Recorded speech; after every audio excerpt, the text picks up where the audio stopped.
Another official function.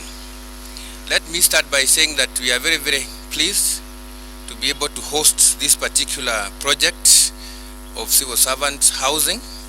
It is also part of the Big Four agenda of affordable housing. There are 193 housing units here.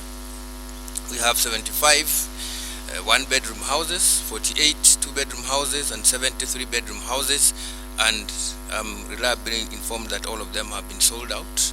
This is a prime area. This is a very accessible area. Everybody wants to come and live here in Kiambu. We have excellent weather. There is excellent communication or connectivity with Nairobi and other places. As you may also be aware, we are shortly commencing the dualization of this section of road from Muthaiga to here in Kiambu. So this place is going to be very accessible, and that perhaps partly explains why these houses were bought very fast. So we are very happy to be able to host this particular facility here. We also have another one coming up in a place called Mboga. It is still being developed, and we are happy as Kiambu to be able to see the benefits of one of the 4 pillars of the Big Four agenda, which is affordable housing.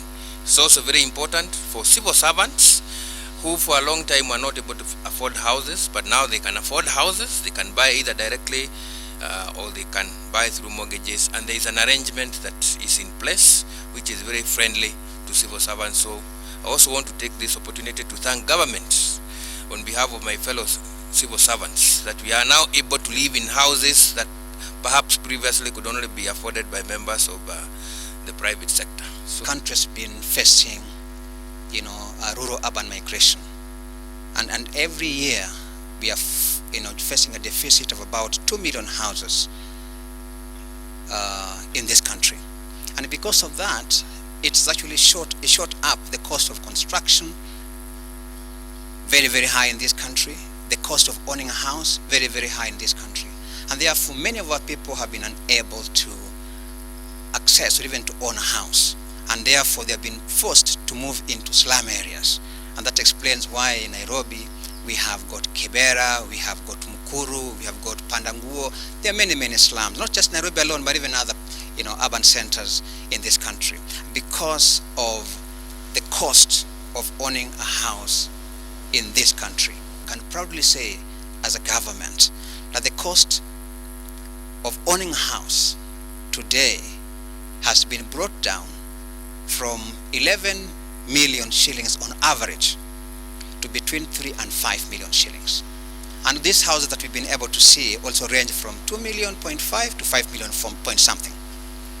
It be 1 bedroom or 2 bedroom to 3 bedroom houses. So anyone today can be able to achieve or even to own a house in this country. Before, maybe even Mbogas, could never afford to buy a house. But you can imagine what would happen to them at the end of every month. When it is about 27th of the month, 28th, the owner of the house is just about to come start knocking, looking for his or her rent. The program, what he has done is that what Mboga was paying every day or every month as rent is now what she's going to pay to own a house. And I can tell you that the houses that have been constructed and completed and given out, every member of our society now has, can be able to own a house, from the Bodabodas to Mbogas to matatu drivers to anybody can own a house today.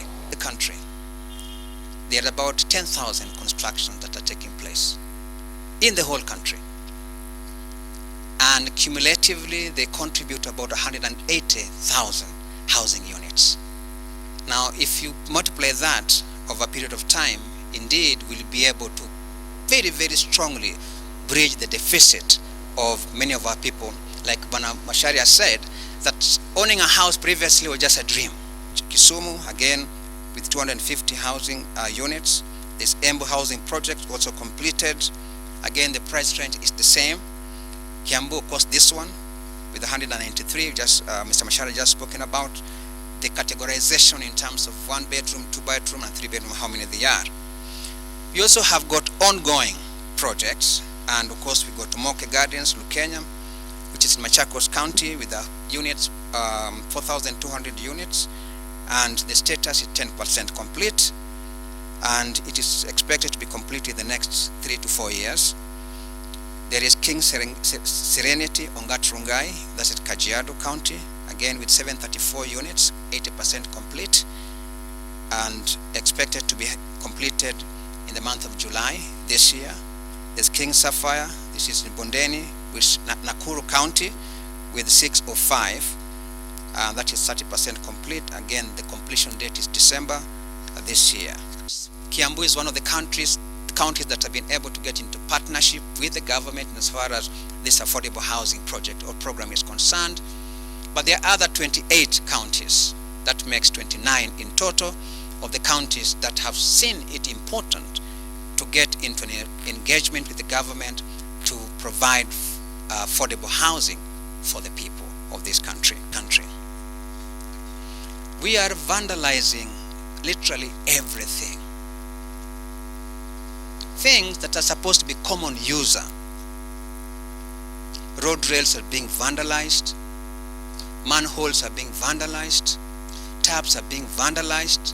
I also do recall that, when Corona struck, the government in its wisdom erected hand wash stations at Uhuru Park. Within 2 days, all the taps had been stolen at night, asking the head of state to rescind that decision of banning scrap metal, that they will be able to self-regulate themselves. If they were really serious, they didn't have to wait for the head of state to make that ban. They should have done that long time ago. The incentives that is given to lower the price per unit is one key incentive is 16% VAT off all construction material. The second one, that is to the developer. The second one to you, the home buyer, is 4% waiver of stamp duty. If you are the first time homeowner for affordable housing, you don't pay the 4%.